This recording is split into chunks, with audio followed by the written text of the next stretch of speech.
Phoenix Splash TV.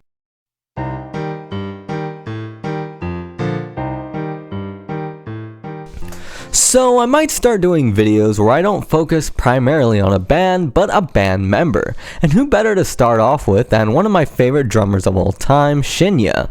No, not that Shinya, Dir En Grey's Shinya. Now, chances are if you're a Dir En Grey fan, you've probably noticed their drummer. He doesn't make those odd face expressions that most drummers make, and he doesn't really show off that much emotion while playing. He definitely stands out when compared to most drummers. If Yoshiki is considered the Neil Peart of Japan, then I think Shinya should be considered the John Bonham of Japan. If you make a list of top drummers of all time, Shinya is definitely up there. Before I talk about Shinya himself, let me talk about his Wikipedia. Of all the Wikipedia pages I've ever read, Dir En Grey's member pages seem to change the most. There's always arguments on the talk tab asking for sources and taking off their photos. Debating the name of Shinya's page has been going on for years, all because there are two Japanese drummers named Shinya. Everything about them is always debated. There used to be a ton of information about Shinya on his Wikipedia page, but now it's missing. So let's move away from Wikipedia and look elsewhere. Let's see. Shinya Dir En Grey profile. Here we go. Some information, born in Osaka, and even some fun facts. Ticklish everywhere. Dai had a crush on him? Welcome to the weird side of J-Rock, the side that kinda makes other people cringe. In my last Dir En Grey video, I explained why people thought Dir En Grey's singer was a vampire. Well, it turns out that there are other things about the other members as well. As far as Shinya goes, many people consider him the shy one, and they think that he sees himself as a woman, considering that he used to dress as one. His favorite character is Winnie the Pooh, and he likes cute dogs. Believe it or not, a lot of this information was actually verified by the man himself. Dir En Grey did these strange videos where it would show a day in a Dir En Grey member's life. In Shinya's video, he was seen washing chihuahuas and attempting to fly a Winnie the Pooh kite, but failing. It's kind of embarrassing, actually. As far as being gay, there did exist a video where Toshiya, the bass player, and Shinya kissed in some restaurant or bar. Now, even though that video existed, Shinya has never came out and said right out that he's gay. But that was pretty gay. According to Shinya's profile, he ironically likes J-pop and girl bands. People say it's ironic because he's in a rock band, but I say it's even more ironic because he's a drum set player, and most girl bands use sequence synthesized drums. According to more rumors, some speculate that it was actually Shinya and Kyo that started the band after quitting high school. The rest is mainly fangirl stuff. Now, I'm a bit of a drummer myself, and most drummers here to saying that you can tell a lot about a drummer just by looking at his drum set. And what we see is an entirely different story than the internet has thrown at us. When looking at Shinya's drum set, one very specific symbol perplexes me: the Carmen Apiece definition ride. As soon as I saw that he used this symbol, it suddenly hit me. Shinya is very much like a classic rock drummer. Now, before I go on, you might be wondering just who in the hell is Carmen Apiece. Well, he's pretty much one of the godfathers of rock and roll drumming. He played for bands like Vanilla Fudge and King Cobra.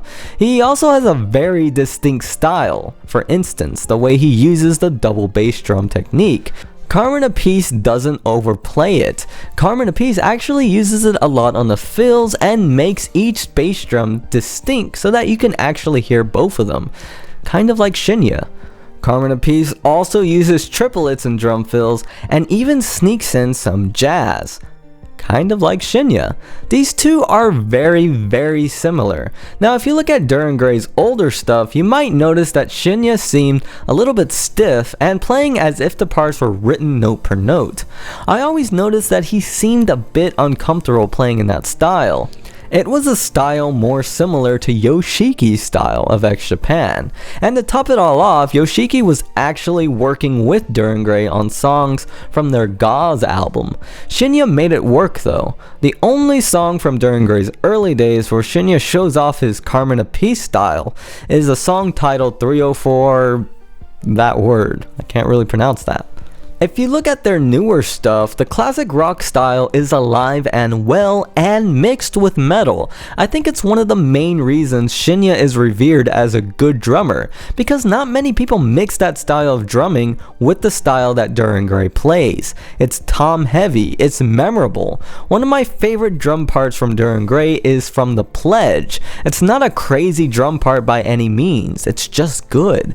There are a lot of drummers out there who seem to only be concerned about themselves and how good the song could make them look, while Shinya is primarily focused on the song itself, and in my opinion, that's what separates him from so many drummers. When I said Yoshiki was like Neil Peart and Shinya was like John Bonham, I really meant that. They are two very different drummers. Now and then you'll hear a little bit of Yoshiki in the new Dir En Grey, but then you'll hear a ton of other sources elsewhere in the songs. As a drummer, I think Shinya is a well more diverse drummer than Yoshiki. I like Carmen Apiece and I like Yoshiki's drum style. Shinya mixes them up with a bit of other styles, which makes Shinya a really good drummer, probably better than both of them. Now if you want to disagree with that, feel free, because that's just my subjective opinion. It's also worth noting that Shinya has composer credits on some of Dir En Grey's songs, Umbrella, Raison d'Etre, and one of my favorites, Sumaraki, among others. As far as a composer credit goes, I take them with a grain of salt. After reading about Peter Criss and other composers who slap their name on songs for political reasons, I just take them with a grain of salt nowadays. Of course, nowadays the composer credits just say Dir En Grey, with most people assuming that Koru, the guitar player, writes the majority of the songs.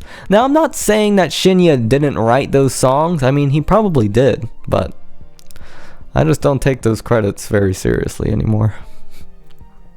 In conclusion, Shinya is a pretty damn good drummer, one of the best in my opinion. Hell, he maybe even takes the #1 spot as far as being able to play with a song. Now, whether or not he likes Ayumi Harazaki's music or Led Zeppelin's could be all up to debate. I mean, he could like both, right? If anyone wants to throw Carmen Apiece on Shinya's influences and source this video, be my guest. It'll add one more thing to the big debate on the information about Shinya. So, what are your opinions on Shinya of Dir En Grey? Also, if you'd like me to discuss another musician or band, leave that in the comments below too. If you like this video, hit that like button, and don't forget to subscribe to Phoenix Splash TV. This is Game Analyzer, signing off.